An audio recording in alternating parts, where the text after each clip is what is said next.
Hey guys, it's Burgos here, and today we have Harald Turret. And we're going to talk about this hero. I'm going to share with you my personal opinion. Of course, skills, pairing, best combinations, how to use this hero, because currently we have some specific number of heroes. This number most likely is going to increase in the future. New heroes are going to be presented. So you're going to have the weak and strong side of Herald the Turret. So when it's time to pair this hero to understand, is this hero good for commander, is it good for deputy, and in general how to pair this hero, because I think this is the main point. Having heroes is just to make your legions with some good pairs there, to have balance, to have extremely aggressiveness, or to have extremely defense. So yeah, first thing first, it looks like a barbarian, from the Vikings, guys. So first thing that catch my eyes is support and buff. Now we already know basically this thing here, that some supports are extremely tanky, some supports are aggressive, some supports are balanced. So we're going to see what kind of support is this hero, because yeah, I mean, I have seen supports that is good even for commanders.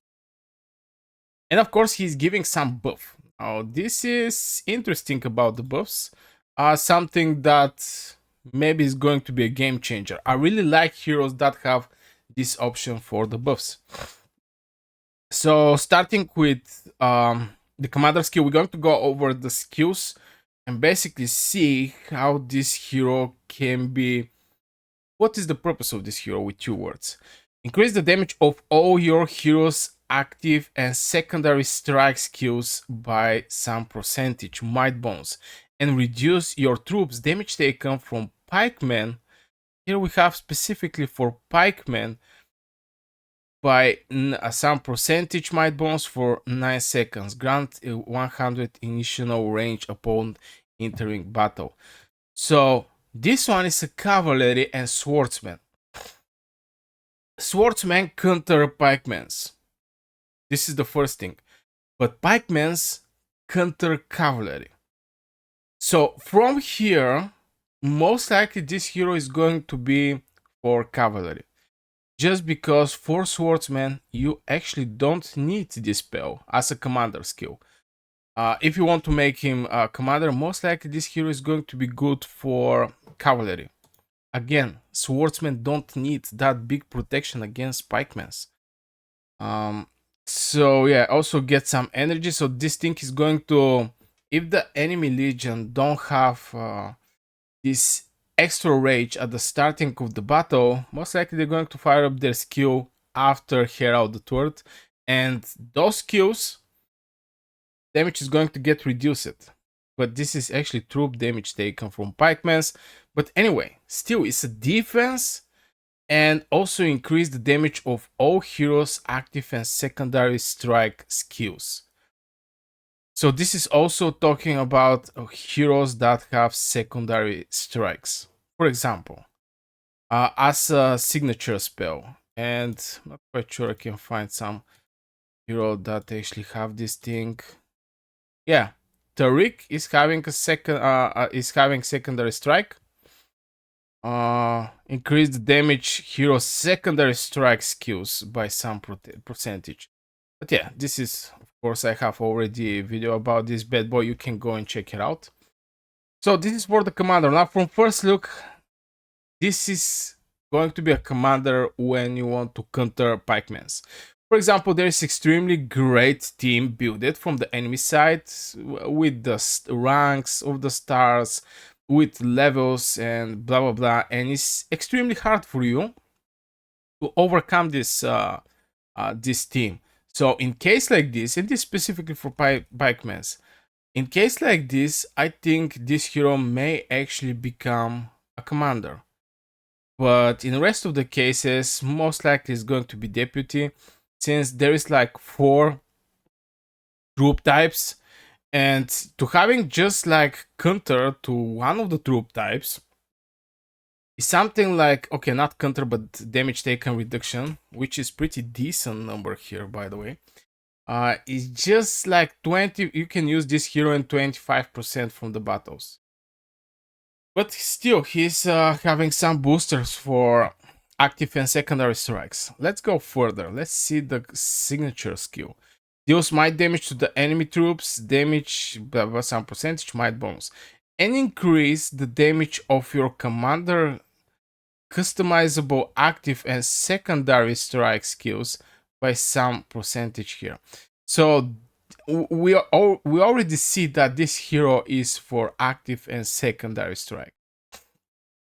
If you build some team relying on this secondary strike, active and of course active one, I think this he's going to perfectly fit there. And something that I noticed in Age of Empires Mobile is the heroes there is builded differently, but in the same time you can build something extremely good with the right heroes. So it's not like, okay, I have three heroes that is a pikeman's and they are in the same time marshals, all the three heroes. This is going to be the best team. No, most likely you have five heroes that is marshal. Most likely from these five heroes, two from them you can pair good, and maybe there is even chance the third hero to be an epic one, not be even a legendary hero. So my point is, every hero have a place where he can provide the max value. Okay, so this is so far for the second signature skill. I like it. This is great booster for this type of heroes. Even the secondary skill, if you don't want to use this hero as commander. Again, I think it's going to be good commander against pikemans. Especially maybe in the arena. No. Just against pikemans. Maybe the Iswant tactics is going to be also good. If you make this hero swordsman and in same time counter pikeman, and you get this spell as a commander. But the signature spell is also good. So let's check out the rest of the skills. Now this one we already know. This one is dealing damage to the enemy troop. Is basically one rock falling over the head of the enemy. So activation chance 20%. So every 5 hits you're going to have opportunity to have at one time, which is good, not that bad. Armor Piercer, this is extremely good spell. Every time I see something that reduce the armor, putting defense down, attack down, this is for the buffs. And of course, for buffs, attack up, defense up, some HP up even. I think it's extremely good type of heroes and one of the best heroes, period. After launching a normal attack, dealing might damage to the enemy troops, so you basically get even might damage, and reduce all enemy heroes' armor by some number here for 3 seconds. Now 3 seconds from first look is not like much time. It's couple words. Let's say it like this. But in these 3 seconds, you can actually get 2 spells triggered, maybe 3 spells get triggered in these seconds. So you can do extremely huge damage, but you have to catch the timing when this armor is reduced, which make the things very luck based. To get lucky, to proc first the armor penetration, after this some good skill that is doing some good amount of damage. It's little a luck here related, in my opinion. Of course, let me know in the comments your personal opinion. Oh, we have Bloodthirst. This is also a good one, if I remember right. Deals might damage to the enemy troop, damage rate 60%, and recover your units. Recovery rate 27 might bonus. So far, we see that this hero is built for the might. So most likely you're going to stick them with the might, trying to increase your might. Of course, this can be done also from the talents. When talents open, it's level 20 that they're going to open. So far I cannot open them, but you can build the hero in direction in the talents that is going to support your spells, because you don't have unlimited amount of spells here. This is basically the spells you have here. And I think Bloodthirst is a good one. Still, I think this one is extremely good one. This is pure damage, so you don't want to have only pure damage dealers, because the enemy can get buffs. You can get the buffs from them, and this thing at some point is not going to matter, especially when there is a tons of troops in the legion of this hero. So, Darkness Strike. Let's check it out. Charge state. Now, the spells can be uh, passive at some percentage to be triggered, or charge state, which is basically 3 seconds charging. But the bad thing about this spell is you can interrupt this spell. So you enter in the charge state, but you get interrupted, or and it's easy. If the hero is in charge state is interrupted by a skill or infected with effect silence effect, the skill will not be activated. Now here is not so clear. If a hero is interrupted by a skill, this what damage skill that prevent you from casting the spell, what this supposed to mean? And silence effect. Maybe I can give you one example about the hero that have this type of things. I think that was a Josephine. Deals one instance here, my bonus, blah blah blah. I think this one. After launching a normal attack, deals one instance with my damage, might, and record troops. Oh my god, I don't remember where is the spell. Watching the increase hero might. Nope. Okay, there was a spells. Okay, maybe it's not this hero. Sorry for this little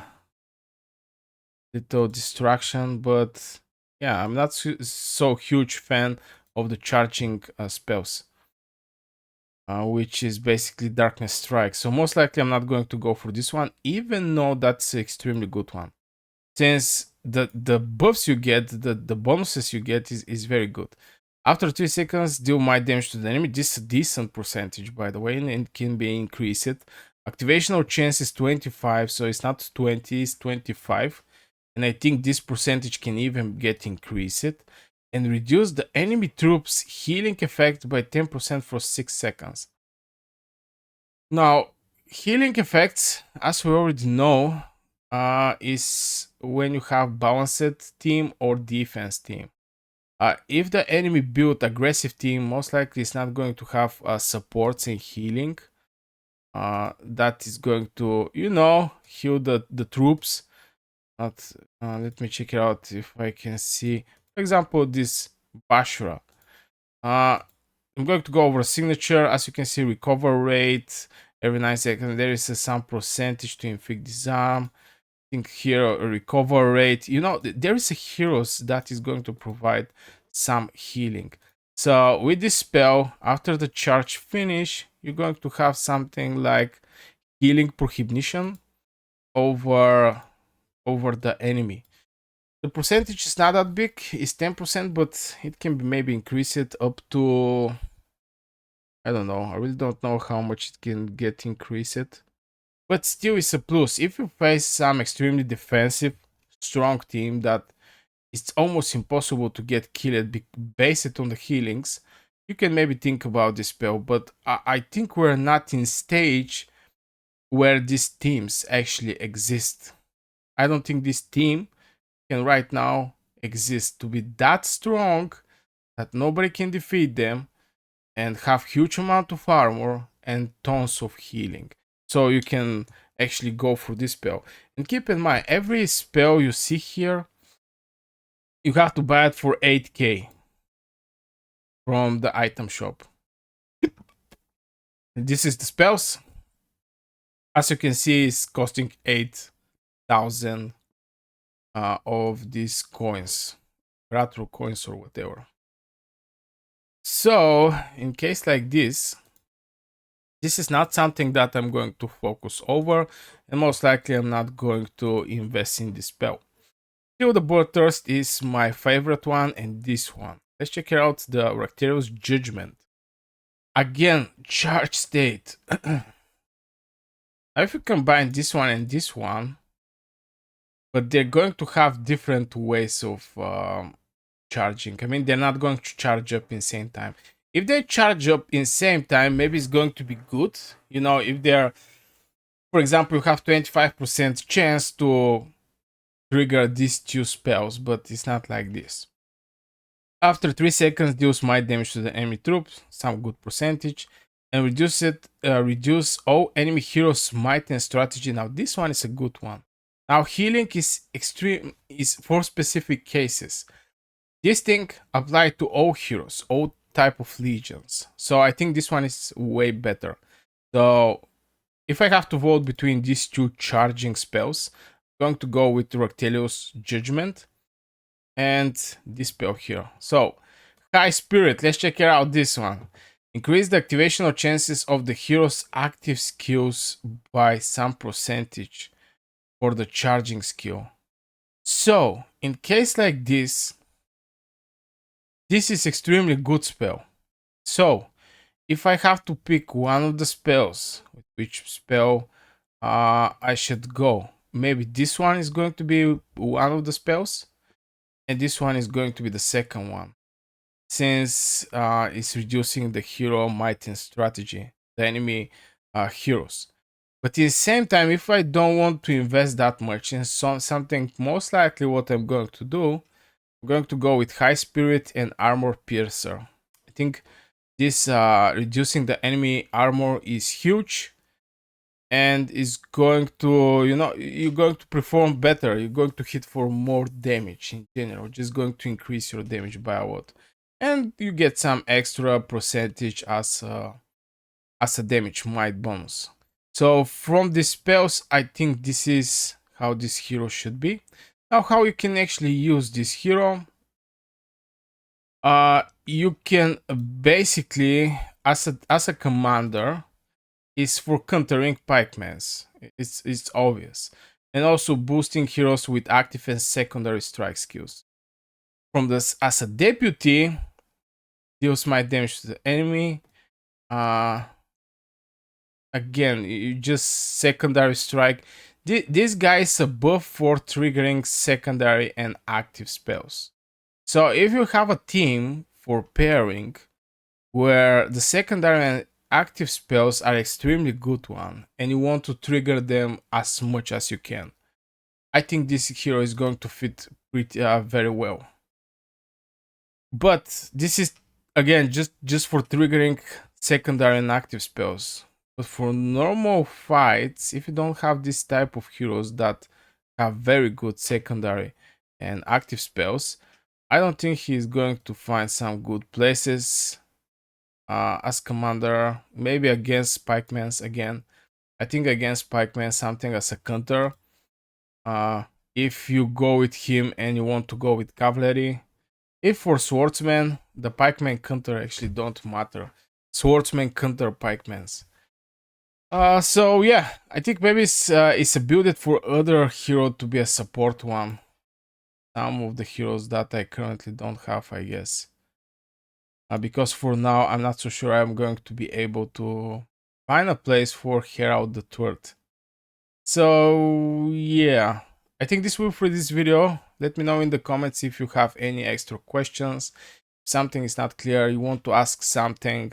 If I cannot know the answer, I'm going to research and maybe make a video about it, or just answer directly under your comments. I read off my comments. So yeah, like, subscribe, see you in the next video.